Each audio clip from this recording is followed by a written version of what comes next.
Hello YouTube, my name is Clyde and welcome to the Bounce Off Reviews, a series where we take a quick look at the movies I've been watching. If a more lengthy discussion is your jam, I also have a podcast with my friend Dan. Check us out at the Bounce Off Podcast, link down below in the description. Apologies for any cars you may hear in the mix. Unfortunately, outside these walls exists the real world. I know it sucks, I wish I could record in the Phantom Zone or some shit. So obviously, spoilers ahead.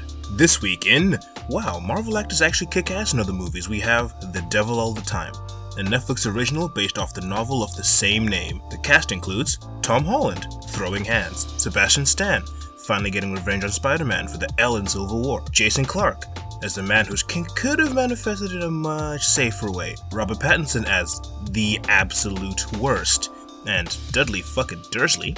Now this movie is set in post-war America, specifically the towns of Knockemstiff and Coal Creek, and follows a handful of characters and their connections to each other, both intentional and coincidental.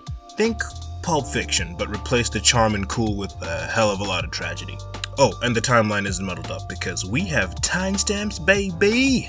But we still have our main character stumble into situations where strangers like to mix their sex with murder because variety is the spice of life. The Devil All the Time's main theme, besides people being the absolute worst to each other, is delusion.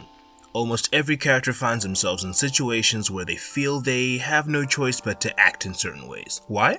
Delusion. Delusion that God told you to screw your wife. Nope, not in that way. Delusion that the only way for cute girls to get closer to God is to show you them tig old biddies. Delusion that the only way to save your sick wife is to make some sort of blood sacrifice. Hell, this movie is so damn depressing that the only person to snap out of their delusion still dies by accident. Damned if you do, damned if you don't, I guess. While not the most exciting or uplifting movie, The Devil All the Time has a compelling story that had me perpetually curious. Character paths cross in interesting ways, and I'm always a sucker for this kind of storytelling. Great for a first watch, probably won't return, but still an interesting and intriguing film.